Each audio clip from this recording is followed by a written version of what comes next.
Hello, everyone, and thank you very much. Welcome to the 33rd Annual International Festival of Authors at the Harbourfront Centre. My name is Rachel Giza. I'm a senior editor at The Walrus magazine, and I'll be your host for tonight's event. I think you should have all received a copy of The Walrus on your way in, and I hope you read it and enjoy it. And if you'd like to learn more about The Walrus or The Walrus Foundation, which is the charitable not-for-profit that publishes The Walrus, you can check us out at thewalrus.ca. I'm delighted, and the Walrus is delighted, to help present these authors here tonight at this wonderful festival. You just heard in the announcement about Dawit Isaak, one of 9 Eritrean journalists held for more than a decade without charge or trial. PEN Canada's advocacy has led to the release of more than 45 imprisoned writers. If you'd like to support PEN's efforts, I'd like to remind you to please sign the petition to secure Dawit's freedom, and it's outside the room after this event. Now on to tonight's event. The International Festival of Authors, in partnership with the Edinburgh International Book Festival and the British Council, brings to the stage a unique series of events from around the world. This is the Toronto segment. China MIÉVILLE will deliver his keynote address on the future of the novel, and he'll be followed by Miriam Toews, who will be discussing a national literature. They'll both sit down with me for a discussion at the end of it, and I'd like to welcome our delegates who are here in the front rows, who are writers, bloggers, and various literary folks who will be participating in the discussion, and I'll also open up the floor to a general Q&A as well. A couple of housekeeping business. Please silence your phone during tonight's event, but please do feel free to update your statuses and tweet at IFOA using the hashtag #IFOA. This is a social media friendly place. At the end of the event, both the authors, both China and Miriam, will be signing books in the Marilyn Brewer community space here at the York Key Center. And books by all the authors at the festival this year will be for sale here at IFOA. And now on to the event. I'm so delighted to introduce you to China MIÉVILLE. He's the author of several books, including Perdido Street Station, The City in the City, and Kraken. His works have won the Hugo Award, the British Science Fiction Award twice, the Arthur C. Clarke Award 3 times, and the World Fantasy Award. He lives and works in London. MIÉVILLE's latest novel, Embassy Town, which won the 2012 Locus Award for Best Science Fiction Novel, is a gripping adventure of alien contact and war. China's appearance here tonight is made possible by the British Council. Please, everyone, help me in welcoming China MIÉVILLE.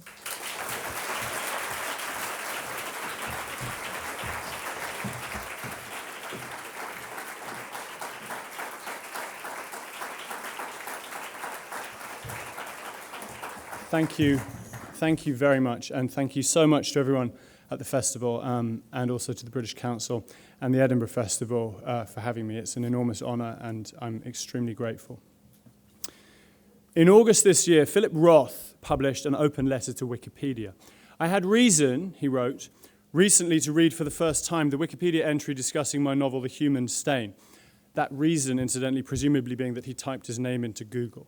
There's no judgment, we all do it. It's fine. Okay. He complained that they wouldn't remove a falsity in the entry, the claim by some that the book drew on the life of the writer Anatole Broyard. Roth withered that according to Wikipedia, I, quote, I, Roth, was not a credible source, unquote. Now, this was not, in fact, what Wikipedia claimed. Rather, delightfully, the administrator wrote, I understand your point that the author is the greatest authority on their own work, but we require secondary sources.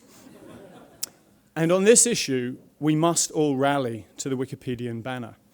Roth's counterclaim should be noted, but he objected to the entry stating that the book was, quote, allegedly inspired by Broyard's life, which is simply factual. That allegation is part of the book's history, a point made by Broyard's own daughter. And the notion that Roth himself has the key to his inner truths is extraordinarily naive. He acknowledges, for example, that he'd heard hearsay, quote, about Broyard.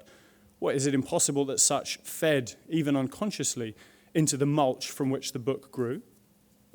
Boisterous online discussions are often in staggeringly discourteous ways, doing more than decades of Barthes to kill the author. The opinion of the writer is now rightly just one input among many.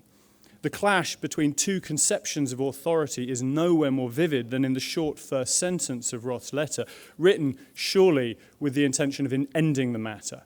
He says, I am Philip Roth. To which the diffuse, argumentative E-crowd responds, that's adorable. Crucially for us here, the undermining of authorial authority is likely to extend at an accelerating rate beyond intention and interpretation and into the realms of literary creation. On the 21st of August, I spoke in Edinburgh on the future of the novel. Originally, the request was to give the same talk here, but as I hope will become clear, that would have been, I think, a betrayal of the talk's own content. So this that I'm presenting is not new, as a comparison to the first version will quickly show. There's many verbatim repetitions. Nor is it a replacement. There's things that I had to cut that I wish I hadn't had to cut. This is a remix incorporating responses that the initial version provoked, which immediately, therefore, became, after all, part of this cluster of textness. Although, of course, I get final word. This is as much l'esprit de l'escalier as WikiRigger. This is a bug fix, a security update.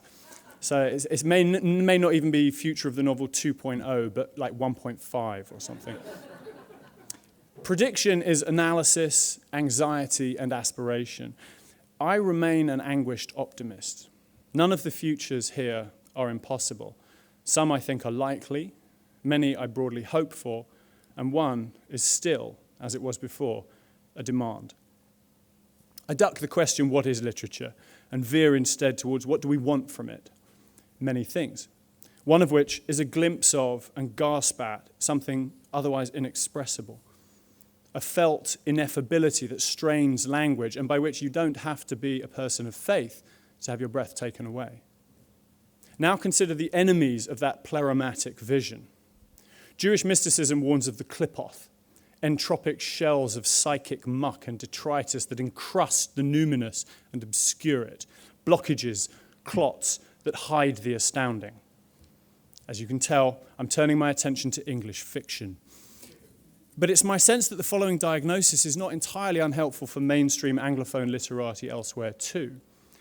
Now, Paulo Coelho recently notoriously bashed Joyce to the scorn of bien-pensants everywhere. But Coelho's a safe target because with books that multitask a little bit too openly as self-help manuals, he's not really very clubbable. Unlike, say, Ian McEwan, who not so differently declared against, quote, the dead hand of modernism, unquote. For all the world as if the dominant literary mode in post-war England was Steinian experimentation or some Albion Oulipo against which enfants terribles hold out with limpidly observed interiority, decodable metaphors, strained middle-class relationships, and eternal truths of the human condition, TM. Now, yes, caveats. There are fine novels written according to such norms, and conversely, there have always been writers playing with form, of course, yes, of course. But two things remain key. One, the culturally dominant strain of English novel has for years been what Zadie Smith calls lyrical realism, the remorseless, mimetic prioritization of recognition over estrangement. And two, today, for a variety of reasons, it is not quite, I think, business as usual. There was a limit point. Last year, the Booker Prize suffered a middle brown-mageddon, with the judges undermined their own credibility by enthusing about, quote, readability and stories that, quote, zip along. That is literally the phrase that was used.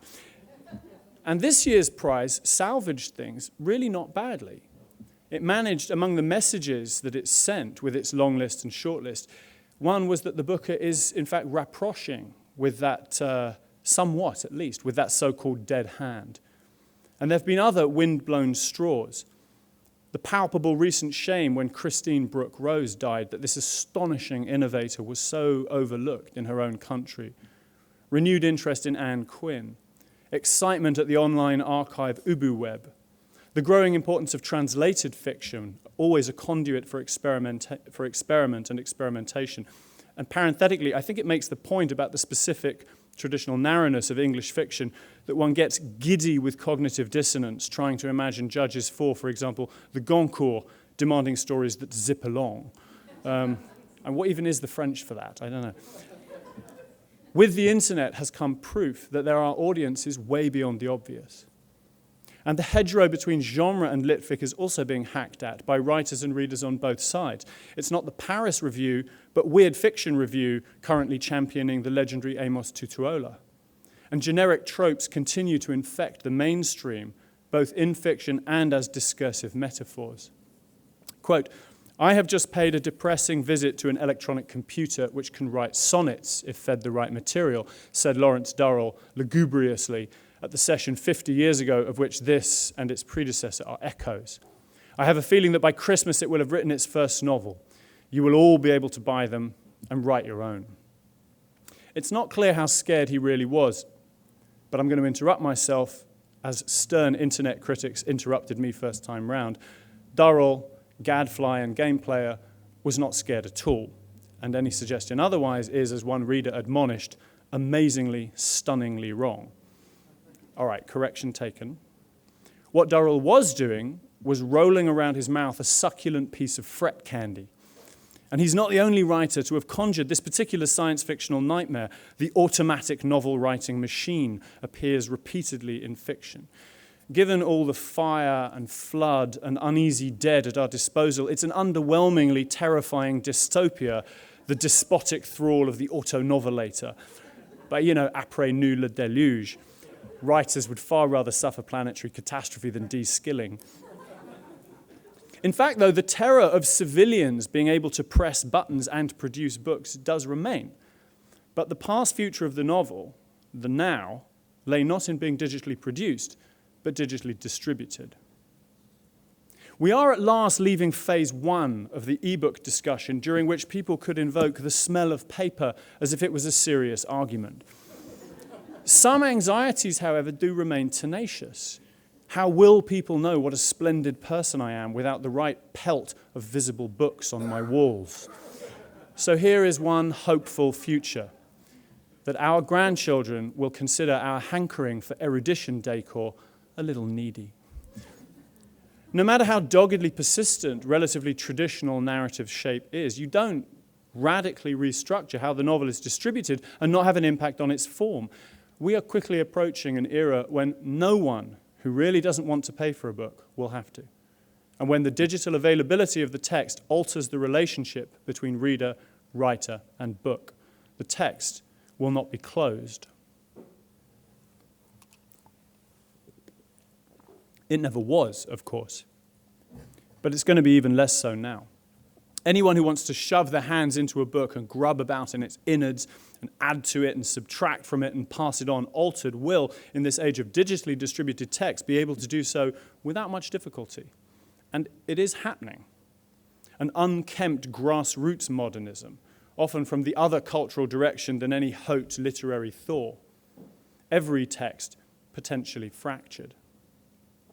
To which one response might be clamping down, the punitive model of so-called anti-piracy action, about which I will say, as someone very keen to continue to make a living from writing, that it's disingenuous, hypocritical, ineffectual, intellectually incoherent, moribund, and complicit with toxicity.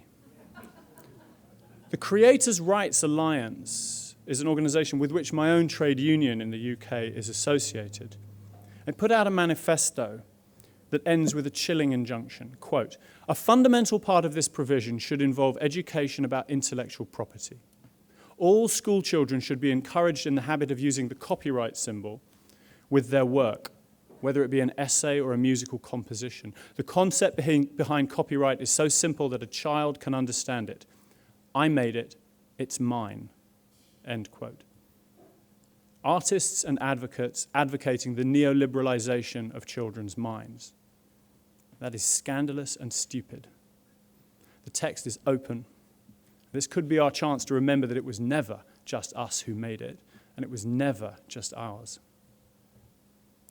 The problem with emphasizing authorial voice and insight is its unconvincing stress on the specialness of writers, tout court, as a category, as opposed, more interestingly, to their work.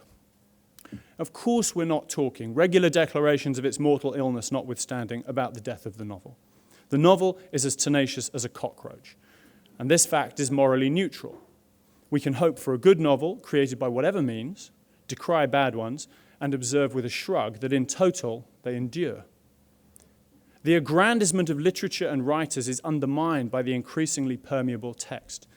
Be ready for guerrilla editors. Just as 14-year-olds remix albums, sometimes brilliantly, sometimes craply, people are providing their own cuts of novels online. In the future, if you're asked if you've read the latest Nalo Hopkinson or Ahdaf Sueif, for example, the response might be not yes or no, but which mix and why. We will be writing as part of a collective, as we always were. And so might anyone.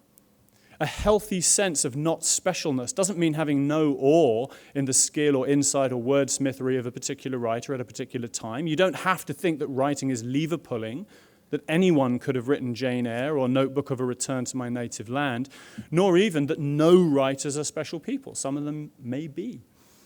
But the model of authors as an elect is unconvincing and at the very least insulting to everyone else.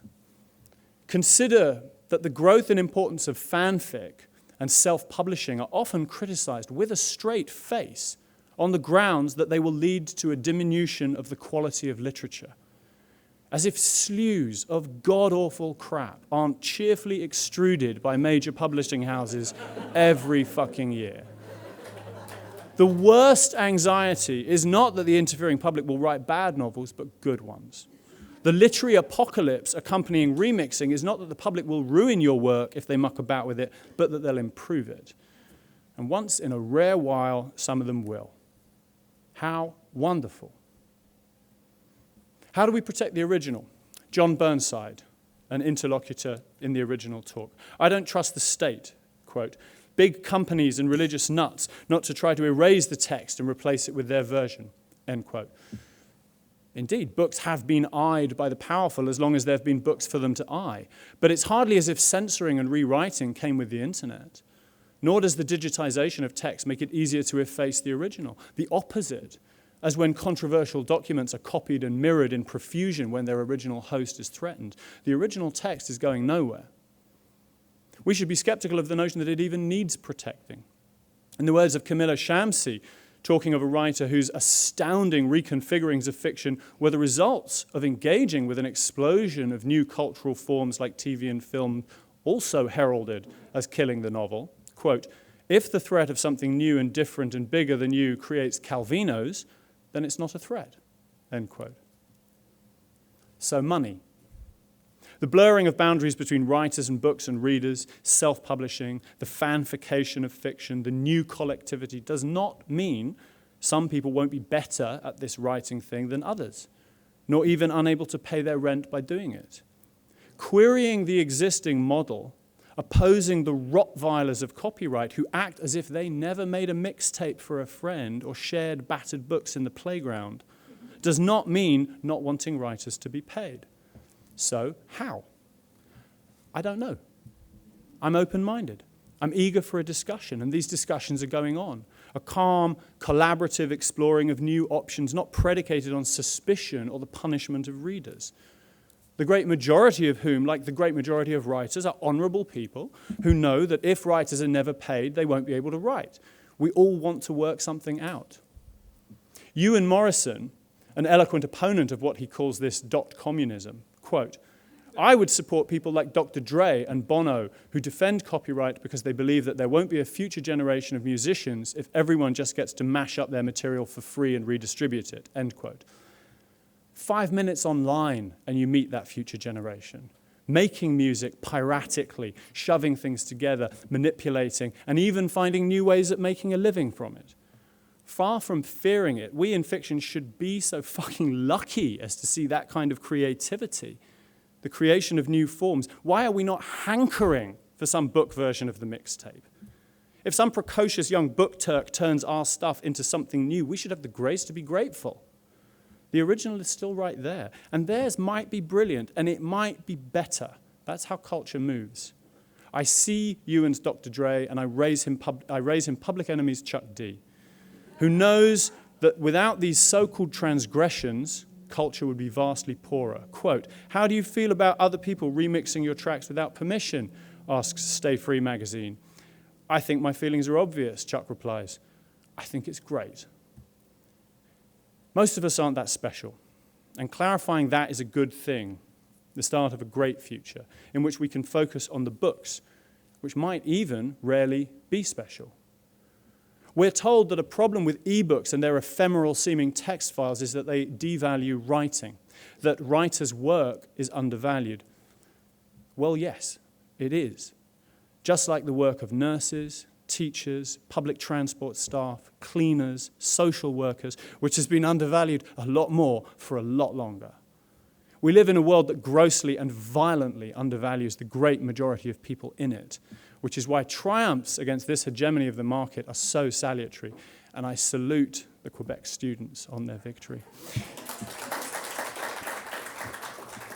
In fiction, it is not true that only rubbish sells, nor, though, do the best books always do best. There's a wholly contingent relationship between sales and literary merit, so we should totally break the pretense of a connection. What if novelists and poets were to get a salary, the wage of a skilled worker? Now, this would only be an exaggeration of the national stipend schemes already offered by some countries for some writers. For the great majority of people who write, it would mean a huge improvement in their writing lives. For a few, it would mean an income cut. But you know what? It was a good run. And surely it's worth it to undermine the marketization of literature for some kind of collectivity. All right, so problems. Who decides who qualifies as a writer? Does it take one sonnet? Of what quality? 10 novels? 50,000 readers? 10, but the right readers. God knows we shouldn't trust the state to make that kind of decision. And I want to draw attention to that last sentence for those who, the first time round, unaccountably interpreted this as a call for state-appointed writers. We should rather democratize a vigorous debate about qualification as widely as possible. It need not be the mere caprice of taste. People are perfectly capable of judging as important literature for which they don't personally care. And mistakes will be made, of course, but will they really be worse than the Philistine thuggery of the market? What new literary culture could we create? But we couldn't bypass the state with this plan, though. We couldn't. Well, we'll have to take control of it then, for the sake of literature, among many other things. We'll have to invert its priorities, democratize its structures, and replace it with a system we deserve. So a stress not on writers, but on people, and a fidelity to literature itself demands political and economic transformation for futures for novels and everything else worth having. For that, we hope and fight. And about those futures, we can say almost nothing, except that whatever their literature, whatever stories and anti-stories we tell from them, none of us will pause after that telling to append a shameful and ugly lie. None of us will literally be able to dream of adding, "I made this, it's mine." Thank you.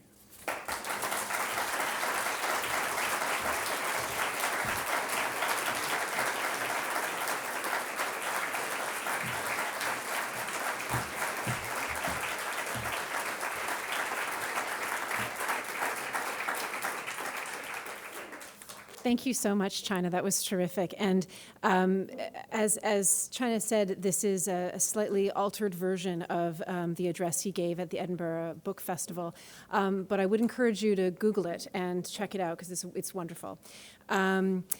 Now we have Miriam Toews. She is the author of 5 novels: Summer of My Amazing Luck, A Boy of Good Breeding, the Governor General's Literary Award winning A Complicated Kindness, The Flying Troutmans, which won the Rogers Writers' Trust Award for Fiction, and her latest novel, Irma Voth. She's also written one work of nonfiction, Swing Low, A Life. And Miriam will be talking about a national fiction. So please help me welcome Miriam Toews.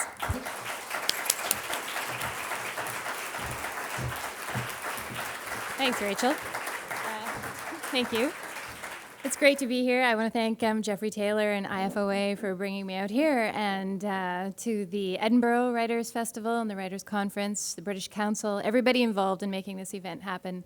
It's great, and it's an honor also to share the stage with China. I've learned a lot. That was very enlightening. My vocabulary has also been enriched, really, so it's a lot to think about. So here we go. National literature. As you can tell, I'm really used to giving lectures and keynote speeches. Last month, I was at a literary festival in Mantova, Italy. Most guest writers were Italian, but there were a handful of writers from other countries, and as it turned out, I was the only Canadian in the program. I figured that during appearances and interviews, I would be asked a few questions about the literary scene in Canada, perhaps about Canadian politics, but I quickly realized that for the Italians, my Mennonite identity was of far more interest than my Canadian identity. For them, I was a Mennonite writer. I had no problem going along with this. I've been in this position before. But it reminded me again how so much of our self-identity is determined by others, how the person we're imagining ourselves to be, the self we expect to impose on the world, is always in negotiation with the identity given to us by other people. Granted, I was there to talk about my latest novel, Irma Voth, and the book is about a 19-year-old Mennonite girl named Irma who lives in a religiously conservative community in northern Mexico. Irma Voth is my 6th book, but it's only the 3rd time I've featured Mennonite settings and characters. I'm happy to answer questions about Mennonites, and in Italy I talked about their history, their practices, their beliefs, all the while thinking, what an odd position to be in. I'm not a historian or sociologist or theologian. I'm only a fiction writer. And though I am a Mennonite, born and raised in a religious Mennonite town in Manitoba, I am not a good Mennonite, at least for a great number of people in the Mennonite community who continue to regard me as an irritant, a shit disturber, and most certainly the last person who should be telling their epic tale of persecution, exile, and hard-won religious independence. I can't count the number of times people have made a point of telling me, in writing or to my face, that I've besmirched the reputation of Mennonites, made a mockery of the very community that raised me up to be who I am. In fact, during a recent interview with a publication in Manitoba, I was asked how I feel about the fact that my novels reinforce negative stereotypes of Mennonites and fail to represent the educated, cultured, tolerant urban Mennonites who are very much open to the secular world. It was one of those questions that is also an accusation, and it told me I should feel guilty, ashamed, and repentant. But the truth is, I have never set out to expose flaws in the Mennonite community. Fiction writing, for me, comes from a much more childlike impulse. There are stories to tell, and I dive right in. But it would be bad faith to say I simply can't understand why certain Mennonites would object to my books. We don't want people to think we're unsophisticated inbreds, mad for cruel practices like shunning and condemning gays and lesbians to hell. It's a natural defensive gesture to say, wait, we're not all like that. It has to do with arrogance and embarrassment and self-image. But protests like that conveniently remove the onus of confronting difficult truths and lobbying for change. We know that some Mennonites were involved with the Nazi Party. Should we erase this from the history books? Should we say, yeah, but forget about that. Most Mennonites are pacifists and apolitical.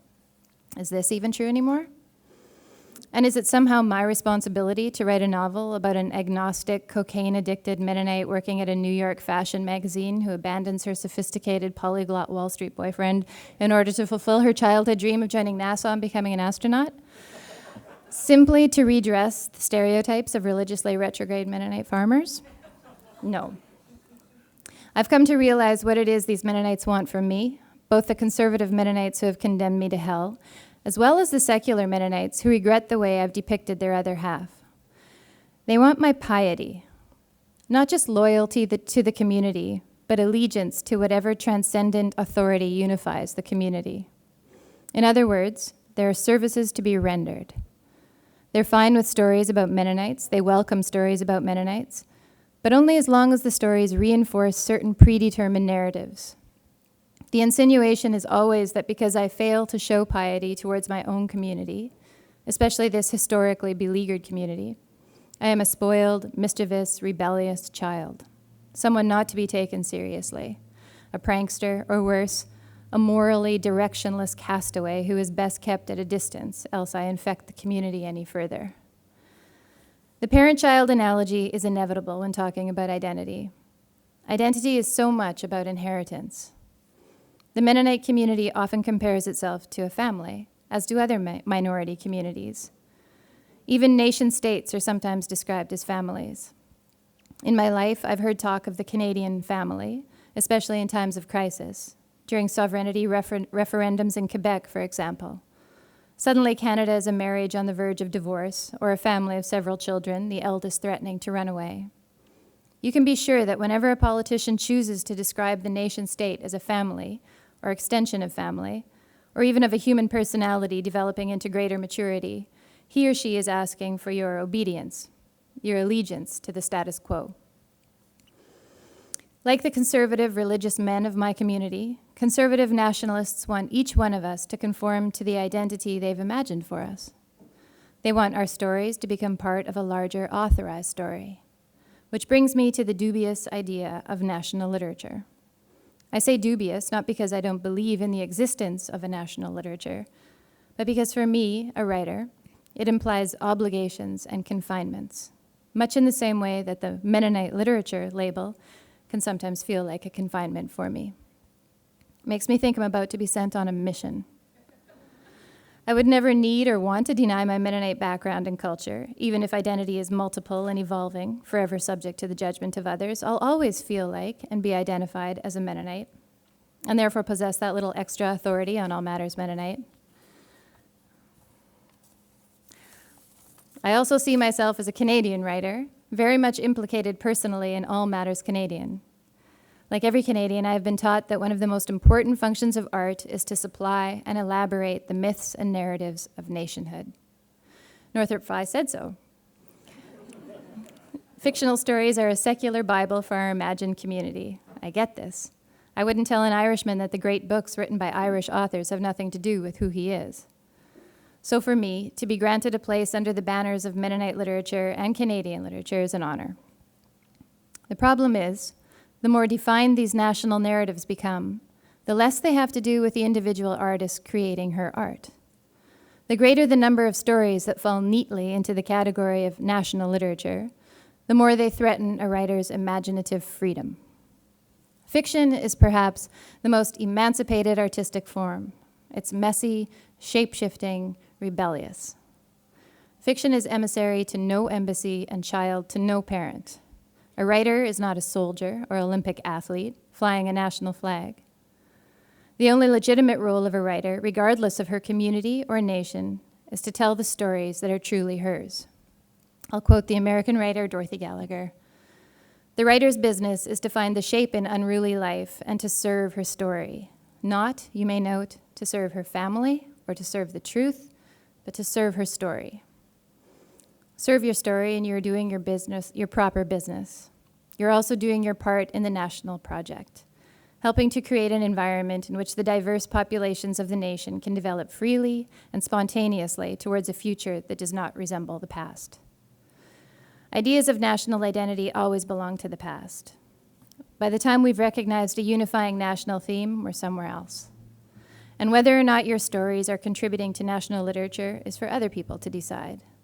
Writers are off the hook, which should be a special relief to Canadian writers. As M.G. Vasanji says, to define Canada or its literature seems like putting a finger on Zeno's arrow. No sooner do you think you have done it than it has moved on. Literature is always moving on, quickly, daringly. If a story happens to serve someone's national agenda, then so be it. But it's most likely to do the opposite. Good fiction does not reinforce our complacent self-image. It makes us aware of identities outside our own. It brings to life complex characters who resemble real people, provides new points of reference, reclaims old territories, and invents new ones, magnifies familiar moments into epiphanies. If anything, a good story will threaten the sanctity of the establishment and question the voice of privilege and tradition, and in doing so, evolve what it means to be a member of the community or the nation. To many, serve your story over family or truth is the justification of a selfish and insensitive person. What if your writing hurts people close to you? Why would you want to expose the foibles of a vulnerable minority group that is so important to you? Mennonites need understanding, not critique. These are important questions. I wouldn't have written A Complicated Kindness if my father had been alive. Not because I would be afraid of how I'd characterized him in the book, the character of Ray, my favorite, and who is in the end the hero, but because of how sad it would make him to know just how critical I was of the community that meant the world to him. So, in a way, although I would prefer that he was alive, his death freed me up to write the book I needed and wanted to write. I worry that Carlos Regatas, the Mexican film director who was the inspiration for the eccentric filmmaker in Irma Voth, would take badly to the way he was portrayed. A man contriving chaos on the set and given to wild flights of somewhat pompous poetry. Sometime after the novel was published, I went to see him. We spent hours talking before I finally had the courage to ask him, "What did you think of the book?" He wasn't upset at all. He said he preferred the first half of the book, Before the Two Sisters Flee. I was relieved when he told me he liked it very much, and that he saw my blood on the page. Except, he just wished I had bled onto the page even more. Many Mennonites have thanked me for my books, for telling my story, their story. This has been wonderful for me and deeply reassuring. On the other hand, there are the Mennonites who would be offended by any representation whatsoever. We all know that individuals who define themselves exclusively by the cultural group they belong to are less willing to acknowledge its inherent problems. I want to ask, to whom exactly am I exposing Mennonite foibles? I realize that a minority position is less secure than a mainstream one, but I fail to see why this insecurity makes its members less capable of rigorous self-critique. I think it's simplistic to assume that a mainstream Anglo reader, or reader from any other social tribe, confronts human foibles more courageously than other people. Canada has, at times, represented itself as a country in a valiant struggle against powerful and menacing agents that are indifferent to its special practices and sensibilities, most especially American culture. It's the old, outdated garrison mentality. But even Canada, this highly regionalized, pluralistic, and accommodating country, has a palpable sense of national community. It's manifest in our laws, institutions, and customs, in the unique conflicts of our history, in our differences from other nations, and yes, in our literature. So we've got no Revolutionary War, no centuries-old Declaration of Independence, no Walden in the Woods, no American Dream. Let's get over it. Let's embrace our insecurity and continue to fall short of certainty. The concept of national literature promises certainties and definitions and boundaries, all the things that literature withholds. The imagination is inherently subversive and cannot be mandated.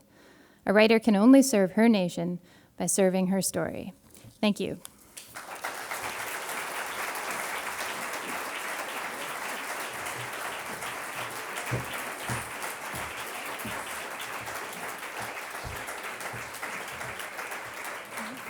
Thank you so much, Miriam, and thank you, China. We're just going to get mics on, and then we're going to start the discussion in just 1 minute.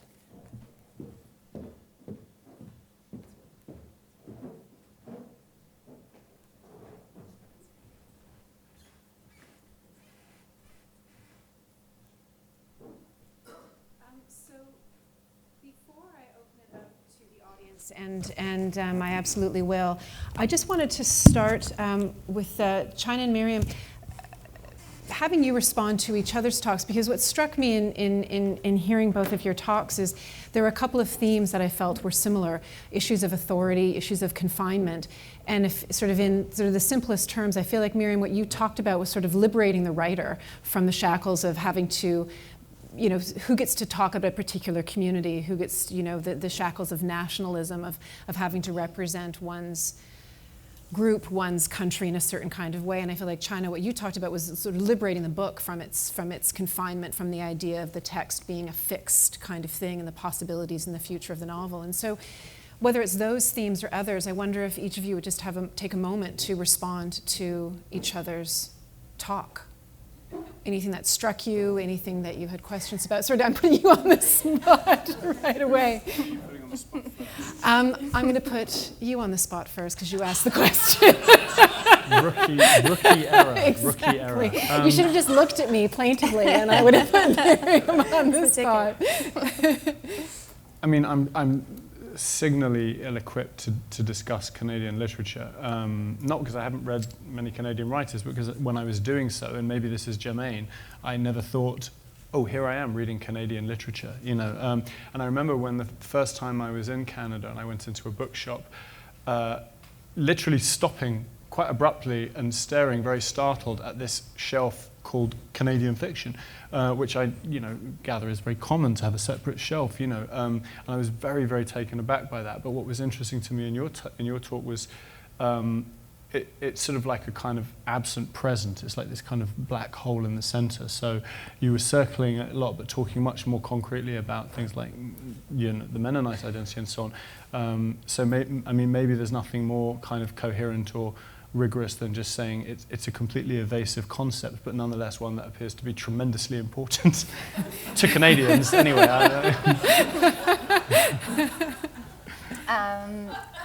Right. and I was struck by China's state. I guess if you could, you were quoting Public Enemy, et cetera. I think we're essentially sort of incorporating the same theme in our work, which is fight the power. I think, and I agree with you. I like the cutting and pasting. The idea of taking work and doing and making it better. I think this is exciting, and to me, it's not threatening. To others, it is threatening. We know that. There are, you've raised a bunch of questions that are really important. The whole idea of piracy and the internet, and in terms of how do we make money, as writers. And I think this is a valid question, obviously. I love the idea of us getting a salary. And again, you were asking, well, how then do we determine who gets what? It reminds me of when my kids were little, and I was, and I was really fighting for, what is that, work for housework, just get paid for housework. We should all get, anyway, it didn't go anywhere, but in the same way that I was fighting for the government to pay for feminine hygiene products at the government, I was fighting for all sorts of things. And I think that this is something that's absolutely valid and important, and that we need to think about, obviously, more and more as everything is changing so radically. I want to open it up. Any questions off the top? Yes, Mark. China, I wanted to challenge you on something that you said in your keynote speech. I've got the text of your original speech here. You said, so we should democratize that boisterous debate as widely and vigorously as possible. It needn't be the mere caprice of taste which changes, and people are perfectly capable of judging as relevant and important literature for which they don't personally care. If that were actually true, do you believe that 50 Shades of Grey and Sylvia Day's 50 Shades of Grey knockoffs would have dominated the Canadian bestseller lists, so top 8 positions on the Canadian bestseller lists for the last 5 months? I mean, it seems to me that if you gave people who are making those books bestsellers, George Perec or William Burroughs, or even one of your novels, they wouldn't know what to do with them. And I think that's a problem with the idea of democratizing literature, because literature takes time to evolve, and it needs that kind of, I do think it needs a kind of literary vanguard above and beyond the democratic crowd to drive that. Well, I certainly think it's true that it takes time, and I think one of the things that we should not be shying away from is the notion of a difficult text. Kirsty Gunn just wrote a really lovely piece that's on the Guardian website against Goodreads, I think absolutely unapologetically one should, this is not about a kind of a kind of naive populism. But what it's about is about respecting readers, and for me about saying, actually, I think a lot of people, I think part of the result of our culture is that people feel tremendously intellectually anxious a lot of the time about difficult texts, and this is something that's done to them. It's done to us. It's done to people. It's reversible, and it's frankly pretty disgraceful. So I don't think I think it's. I mean, I know I and probably all of us in this room are perfectly capable of reading a book and saying, I didn't particularly enjoy this, but I can see that it does what it's doing really, really well.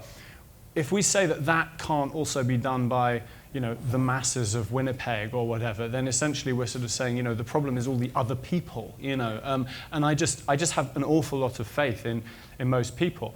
The complexity of the current reading situation, I think, is that I will say parenthetically, I'm very uncomfortable, and this is not having a go at you, but this happened every book event I've been to for the last 6 months.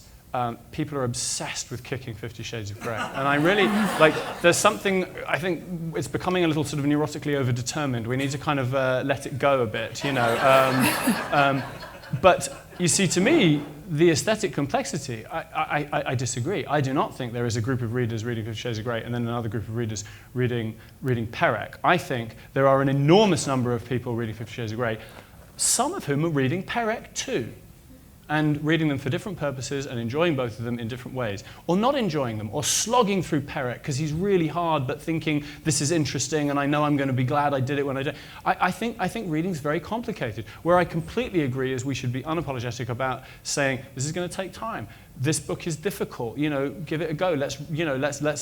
We shouldn't be sort of saying, prioritizing a good read. That's why against the kind of middle browification of fiction. But I would want to level up rather than level down. And I'm entirely optimistic and relaxed that is possible.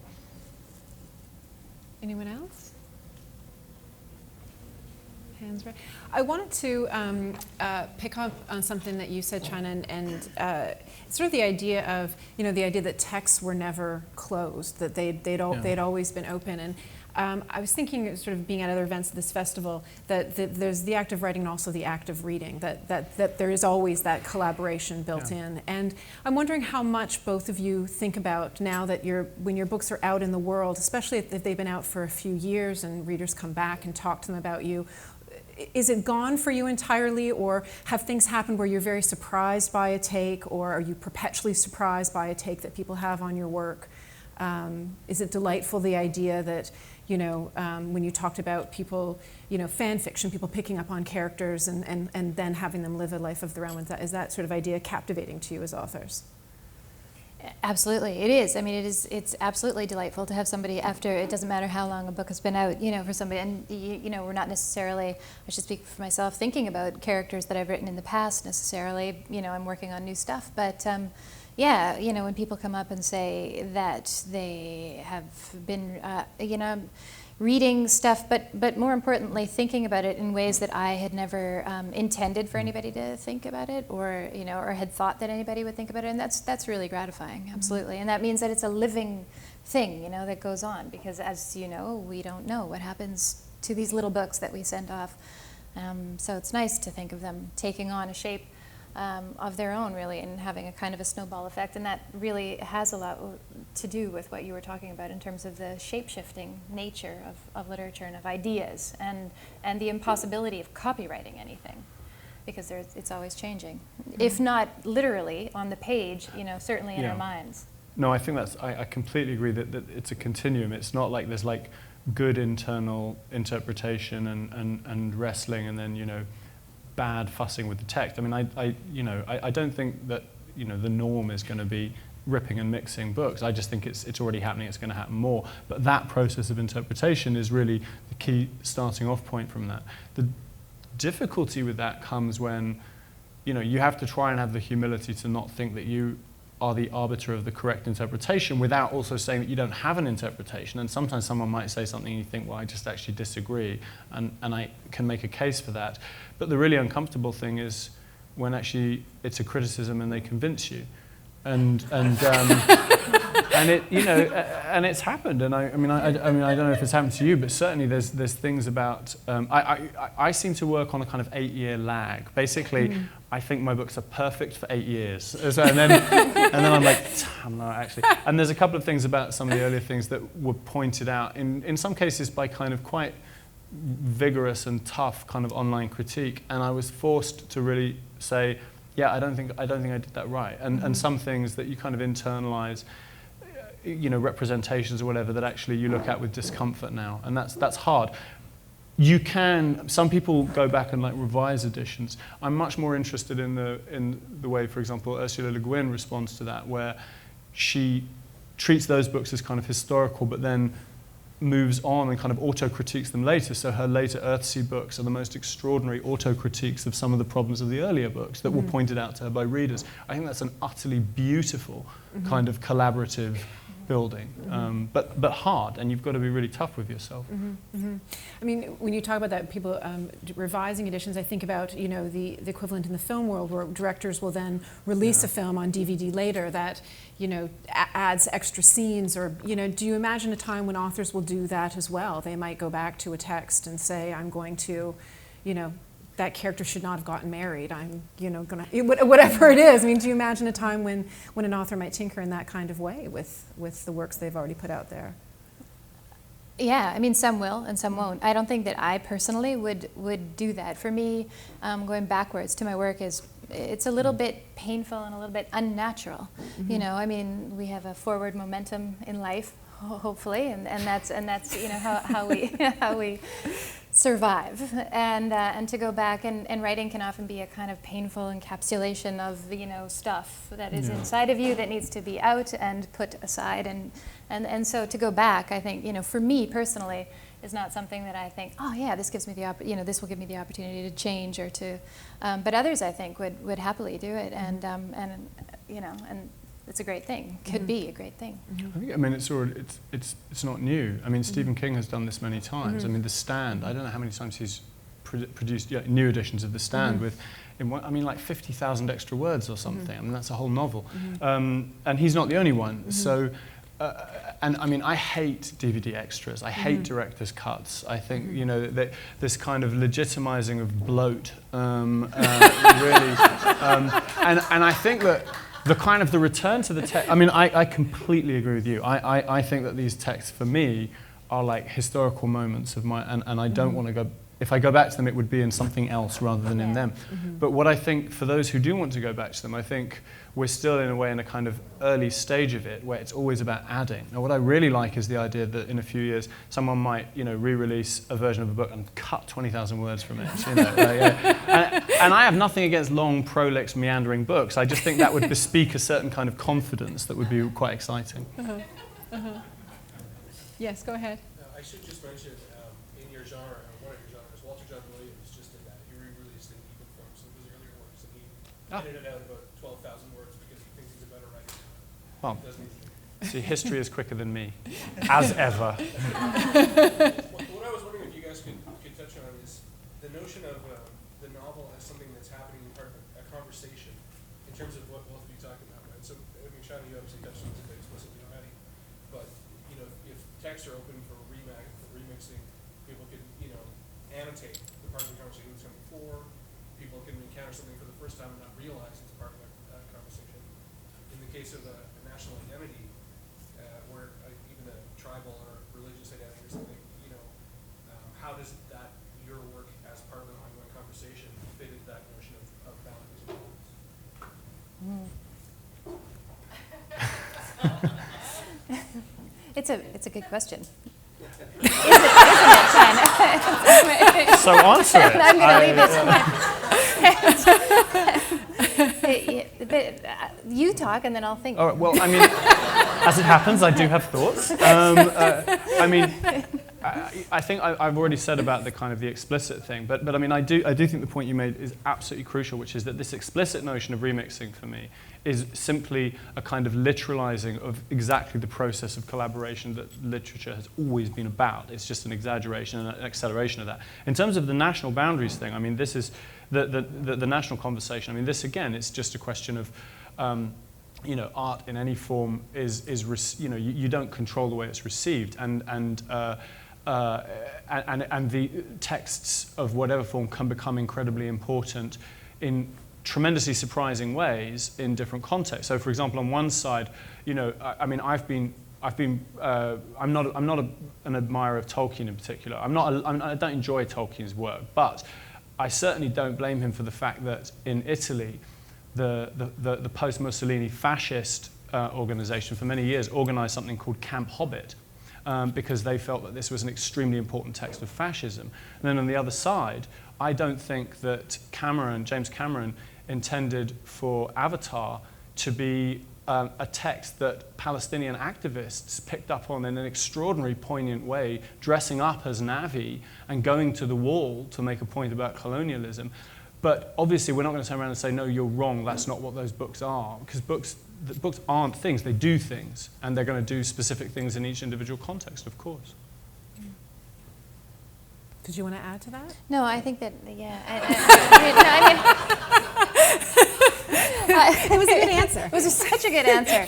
And but I mean, you know, and I think that I agree with you in terms of this broader conversation. I mean, it's something, to be perfectly honest with you, I haven't given it a lot of thought. I haven't thought a great deal about what happens to my work, what's being done with it. As long as people are reading it and it's generating some discussion, you know, it's resonating in some way, then I'm happy. Then I feel that I'm performing some useful function, some task. But I haven't, and I'm learning a lot tonight, and I'm having new thoughts, just like everybody here, in terms of thinking about, you know, the future and how we all rally around, books and change them and have an ongoing conversation and stuff like that. So to be perfectly honest with you, I have the same question that you have, and not necessarily such a coherent answer. There's a woman there. Yes, go ahead. I'm very excited about the prospect of being paid in China. I've just spent 10 years writing a particularly literary work, and it looks unlikely. So what I'd like to posit, I've been thinking a lot about how the economic paradigm can evolve for writers. So I came up with this concept of the book as a portal. So the book would be a portal, and behind that portal, we as writers would be curating other content.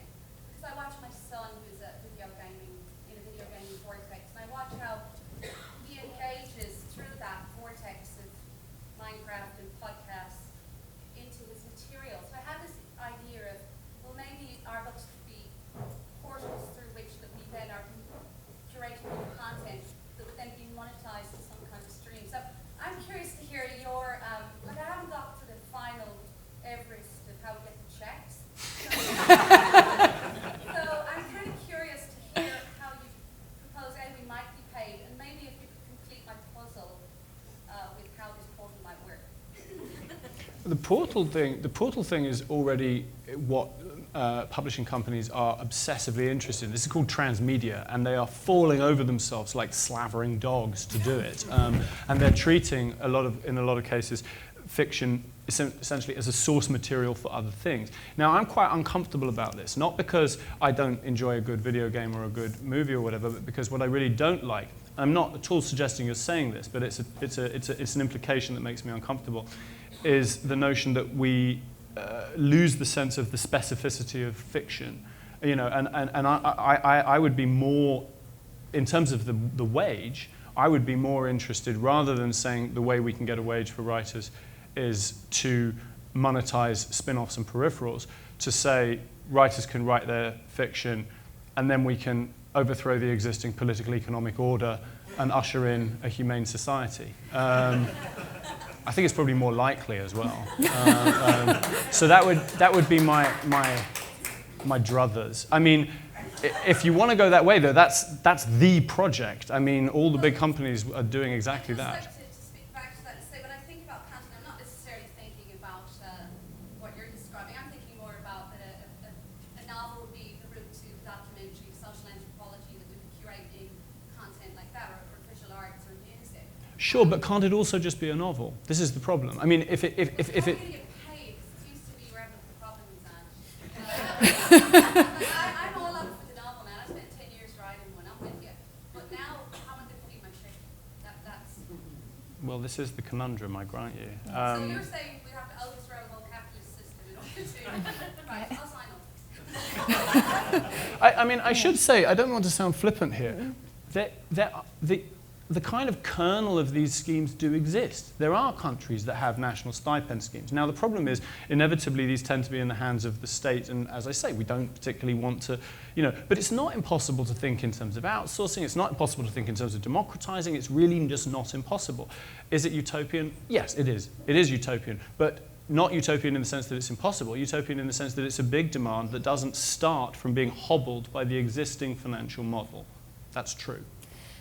Yeah, I think that the political will for something like that, I mean, the overthrowing, I'm also behind this but I think the reality is that we might just not get paid, but that we're still going to continue to do it because, our hunger, our appetite for stories, for telling stories, for those of us who are storytellers, will continue to do it regardless of whether we're being paid for it or not, in the same way that other people are doing things and not getting paid for it. Very important things, not necessarily that writing is important. It is or it isn't, depending on your opinion, but it's I think that it's important to think about ways in which we can secure that check at the end of the day or the month or with a product. But if we become too, we won't get our work done if we obsess over it.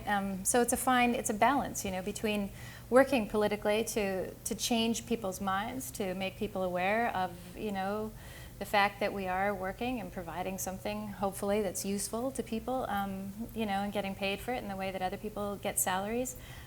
But if we're not going to get it, then we're not going to then we're not going to get it. We know, I mean, we know what the political climate is, you know, in terms of people. Like, imagine, you know, any one of our politicians going out there and saying, you know, my platform is that, you know, all writers will receive a monthly salary.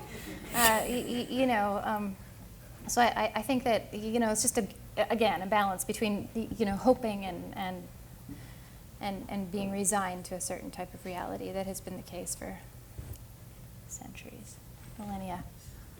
Yes, right at the back there.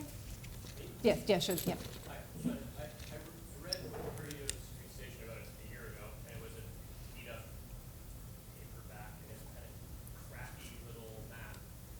So to see the city better, I went on the internet and put images for the book, and then there was an explosion of, I guess, fan art to call it, and you're seeing cactus people, and you're seeing the slate moth, which in my mind was like a super horrific creature and really incredible. The first drawing was kind of like the mosquito on the rain can. And I'm just like, how did you feel? I'm just curious, how do you feel when you see, because obviously it's just words, and then you're seeing it kind of represented as a drawing. How does that make you feel when you see it? I should clarify for the people who haven't read this book, for which this must be the most opaque question ever. You know, I mean, it's a delight. It's an honor. I mean, how can it be anything else? This is like, you know, when I was in the playground and I tied a tea towel around my neck and became Batman or whatever. You know, this is playing. It's playing. You know, I mean, I have all kinds of issues with fanfic, not in principle, but in the sense of, you know, I'm more interested in new creation than creation within existing. That's just true. But that's a separate debate. I mean, the fact that people, yeah, I mean, what on earth is not to like about it? I don't have a very complicated answer to that, really. What if they get it wrong? What if they get it wrong reminds me of a discussion that I overheard. I wasn't taking part in it or anything. After the end of Angel's final season, the Angel spin-off from Buffy. This is also not going to make any sense to some people in this room, the dignified people. Which is at the very, very end, there's a big dragon coming down, and Angel gets his sword, and it's like, I always wanted to fight a dragon. And he runs forward, and then the credits come down. And there was a huge debate, did Angel win? After the credits, did Angel win or did the dragon win? And I'm like, after the credits, David Boreanaz went home. You know, there's no real, there's no right. There are no slake moths. I have my image, but if they get it wrong, means nothing more than that the image they got from this particular book is not the image I got. Sure, of course, who cares? You know, I just don't see why that's threatening to anyone. I think it's a kind of categoric mistake to think in terms of correctness in these things. And I also think it's a strongly embedded notion that the writer is the repository of the correct answer, and that's just wrong. Writers are... Conversation. Yeah. And then, you know, you might see one of these illustrations and go, oh my God, that's so much of a better slake moth than I thought of. I'm blatantly stealing that, you know, and then they start... I'm serious, this kind of thing happens all the time, you know. So I literally don't understand why that would be problematic. There was a, yes, the woman in the front. Yes, you. Yeah. This is a question for both of you. I find it really interesting that both of you alluded somewhat comically, but not to overthrowing the state in your keynote addresses, and I think that's the first time I've ever been to a writer's talk where people talk about this, and you both mentioned Quebec, and I'm a fiction writer as well, and this is something I think about a lot, but what can fiction contribute in these times to this, to these huge issues that we're dealing with we're talking corporate takeover, domination, the need for big change in a world bigger than any one of us individually can deal with. So I wonder if you have any thoughts on what fiction can do to anything in these times. Yeah, well, it just starts at a little, it can, hopefully, start a little discussion, a little rethinking, a little reshifting. And I think that if a little sort of, and I don't mean to sound, you know, like some little miniature world here, but you know, if there's a little revolution that occurs within us, you know, then this could possibly, you know, have some sort of ripple effect, and we would, and you know, and people organizing it. But I mean, this is the job of a novelist or a fiction writer there is no job other than to you know, to report on human behavior, human emotion, the human condition, and that's it. But so if that happens to you know, generate change in some way, or the thinking of it, I think that's the best that fiction can do. And I think that the rest is up to the very capable people out there who are activists, who are, you know, lobbying for change, who are becoming involved politically. I don't think that it's the job of a fiction writer to become too political, you know, because it's just somehow it's the opposite of what, in my mind, storytelling is. Because good fiction, in my opinion, I mean, you know, it's ambiguous. There are no answers. There are no pat equations whereby we can say if we do this, this, and this. You know, it's just little glimpses, a little bit into the soul, hopefully. So all that I think that it can do is maybe instigate a tiny little, you know, awareness that could grow, hopefully. Maybe that sounds pessimistic, but I guess that's the best that I can do. I think it's. I mean, I agree. I think the important thing is that it's not our job, and that's not to duck the issue. I think they're separate things. I get very anxious when I hear writers who are political writers, because, you know, it's not your obligation to be interested in politics, although politics will be interested in you, whether you are or not. But writers who self-identify as political, saying, you know, my writing is my activism. This makes me quite nervous. I think that both because I think it's probably going to have baleful effects on the writing, and secondly because I think there is no replacement for activism. You know, like, you know, and you can do both, and it's no, you know, no harder or easier for a writer to juggle the exigencies of activism with their writing than it is anyone else, the exigencies of their life. So I would be, and I'm uncomfortable with the implicit sort of bigging up of fiction, in the sense that, you know, what can be the role of fiction in, you know, in the freedom struggle or whatever. I mean, I think the best that you can do is essentially, you know, not be sealed off from the world, such that your stories are gonna embed a sense of the kind of conflictual reality and totality. And this is where it massively escapes intention. This is why you can feel incredibly politically inspired by works by writers who have no sympathy for insurgency or anything like that. The mediation between fiction and activism is so complicated that if you try to think of it in direct terms, you're setting yourself up for disappointment. So, you know, I think literally the best thing one can do is to not worry about it too much. If you are a politically concerned person and you want to write fiction, those concerns will be embedded in the fabric of the fiction. Great. Unfortunately, we have to wrap it up, and it was a great conversation. But China and Miriam will be signing books outside, so I think if you want to keep this conversation going, please do amongst yourselves with them. Thank you to all of you for coming out tonight. Thank you to the organizers at IFOA, the volunteers who do such a tremendous job. If you want to know more of what's happening, check out readings.org. And I can't say thank you enough to the two of you. It was a wonderful discussion and wonderful keynote addresses. Thank you.